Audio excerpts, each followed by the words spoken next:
All right, here we are with Rostov 41. Told you I was going to do it. SCS, a little something easier on my brain. The scenario is going to be Fritz on the Mius. And we're in the wide open steppes of the Eastern Front. I know what you're thinking. This looks really wide open, Hudson, because it is. This is the Multi-Man Publishing Gamers Rostov 41 game. And the scenario is a 4-turn banger starting in October of 1941, the 13th to be specific, and finishing up around October 24th, 1941 with possible mud. The scenario is awarding a victory point to the Germans for every red cube city or town they can capture on this map. And as you can see, there are many of them, and there's a lot of space that the Germans have to cover. You do get 1 point for any hex inside Rostov. So I just put a cube on any of that right there. There's some NKVD units down there. And you got to go all the way even up to here. The Germans primarily start off in the southwest corner of the map.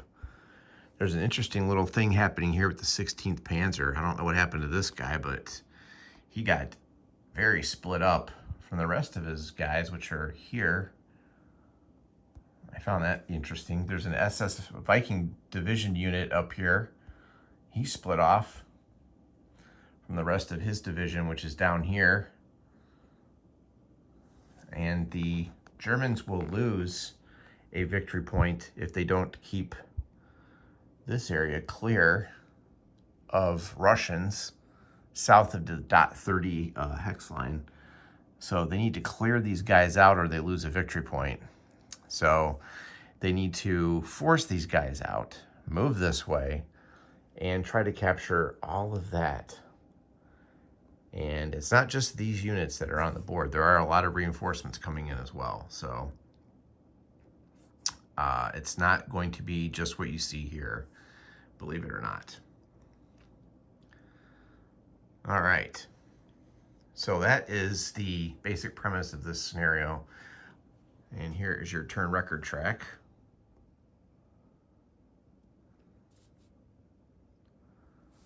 And that's about all there is to it. This is another one where they're near the Sea of Azov here, much like the Barbarossa game series where there's battle on the Sea of Azov scenario, which I do cover in that Eastern Front playlist on my YouTube channel as well.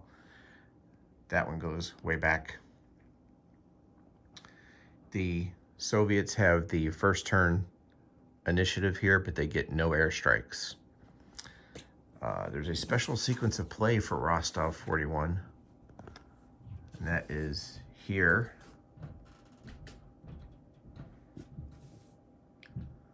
Reinforcement phase, German barrage phase, movement phase, a normal barrage phase, that's a joint barrage phase for both sides, a combat phase, exploitation phase, a supply phase, and a cleanup phase.